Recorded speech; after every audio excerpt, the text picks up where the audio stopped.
বিপাকে পড়েছে নিম্ন আয়ের মানুষেরা। এ নিয়ে আরও জানাতে দিনাজপুরের হিলি থেকে যুক্ত হয়েছেন সহকর্মী সোহেল রানা ও চুয়াডাঙ্গায় আছেন অনিক চক্রবর্তী। প্রথমেই চলে যেতে চাই সোহেলের কাছে। সোহেল, তীব্র শীতের কারণে নিম্ন আয়ের মানুষের আসলে কি কি দুর্ভোগ পোহাতে হচ্ছে?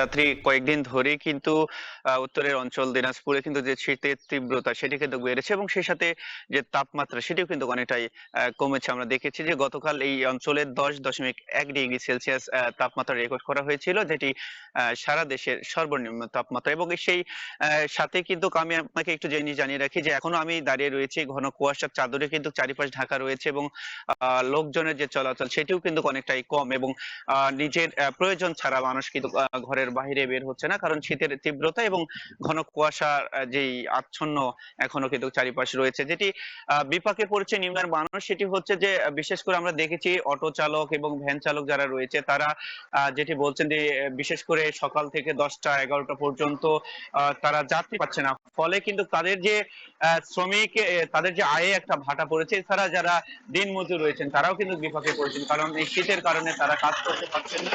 এতে করে তাদের কিন্তু আয় যেটি দৈনন্দিন সেটিও কিন্তু একটা প্রভাব পড়েছে। এছাড়াও আমি যদি আপনাকে বলি যে ঘন কুয়াশার কারণে যানবাহনগুলো কিন্তু হেডলাইট জ্বালিয়ে চলাচল করছে, পাশাপাশি যে ট্রেন চলাচল সেটিও কিন্তু ধীর গতিতে চলছে, ট্রেনও কিন্তু ধীর গতিতে চলছে। এছাড়া উত্তর অঞ্চলের যে উপজেলাগুলো রয়েছে সেখানে কিন্তু শীতের যে শীতজনিত রোগ সেই রোগীর কিন্তু সংখ্যাও হাসপাতালগুলোতে দিন দিন বাড়ছে। বিশেষ করে রোগী যে আক্রান্ত হচ্ছে শীতজনিত রোগে সেটি হচ্ছে শিশু এবং বৃদ্ধ বয়সের যারা রয়েছেন তারাই কিন্তু এই শীতজনিত জনিত রোগে বেশি আক্রান্ত হচ্ছেন এবং তারা স্বাস্থ্য কমপ্লেক্স গুলো প্রাথমিক চিকিৎসা নিচ্ছেন এবং অনেকেই ভর্তি থাকছেন। বিশেষ করে আমরা দেখছি। আমি আপনাকে একটু জানিয়ে রাখি যে এই উত্তর অঞ্চলে শীতের যে তীব্রতা সেটি কিন্তু বরাবরই এবং ব্যাপক হারে থাকে এবং এবারও কিন্তু শীতের তীব্রতা ডিসেম্বরের শুরু থেকেই শুরু হয়েছে এবং ঘন কুয়াশার চাদরে কিন্তু সবকিছু ঢাকা থাকছে এবং এতে করে যারা দিনমজুর রয়েছেন তারা বিভাগে উঠছে। এবং উপজেলা প্রশাসনের পক্ষ থেকে আমি কথা বলেছি, তারা কিন্তু এখন পর্যন্ত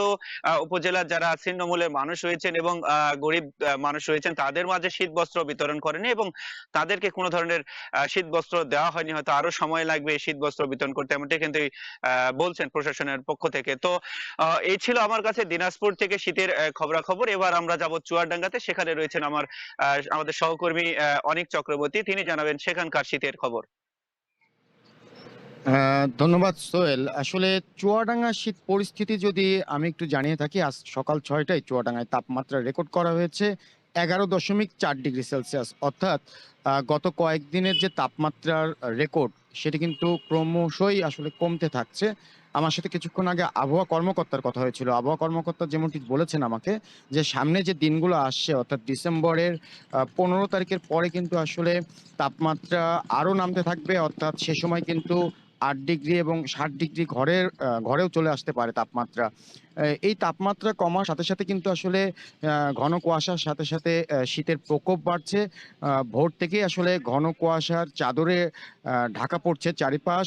সড়কে যে যানবাহনগুলো চলছে চুয়াডাঙ্গায়, সেই যানবাহনগুলো কিন্তু আসলে হেডলাইট জ্বালিয়েই সড়কে চলাচল করছে। পাশাপাশি এই শীত বাড়ায় সবথেকে বিপাকে পড়েছে কিন্তু খেটে খাওয়া নিম্ন আয়ের মানুষ। আমার সাথে কয়েকজন শ্রমিকের কথা হয়েছিল। তারা বলছে যে তাদের যে আয়ের যে বড় একটা উৎস, সেই আয়ে কিন্তু তা আসলে এই শীত বাড়ায় তাদের ভাটা পড়েছে। পাশাপাশি সড়কে কিন্তু আসলে মানুষের চলাচলের উপস্থিতিও আসলে অনেকটা কম। বেলা বাড়লে মানুষের উপস্থিতি কিছুটা বাড়লেও সন্ধ্যার পরে কিন্তু শীতের প্রকোপ বাড়ছে। সেই সময় কিন্তু খুব প্রয়োজন ছাড়া মানুষ কিন্তু আসলে রাস্তাঘাটে বেরোচ্ছে না। এছাড়া চুয়াডাঙ্গা সদর হাসপাতাল সহ উপজেলার 4টি স্বাস্থ্য কমপ্লেক্সেও শীতজনিত রোগীর সংখ্যা বাড়ছে। এসব ভর্তি হওয়া রোগীর মধ্যে শিশুর সংখ্যা বেশি।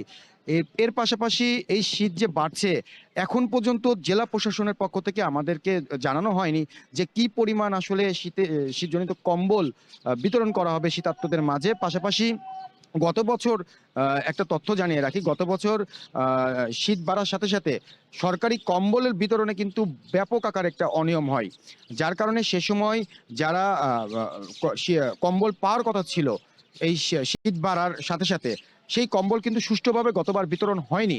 এবছর কিন্তু এখন পর্যন্ত কোন কোন জায়গায় কোন উপজেলায় কি পরিমাণ সরকারি কম্বল বিতরণ করা হবে সেই তথ্য এখনো পর্যন্ত নিশ্চিত করেনি জেলা প্রশাসন।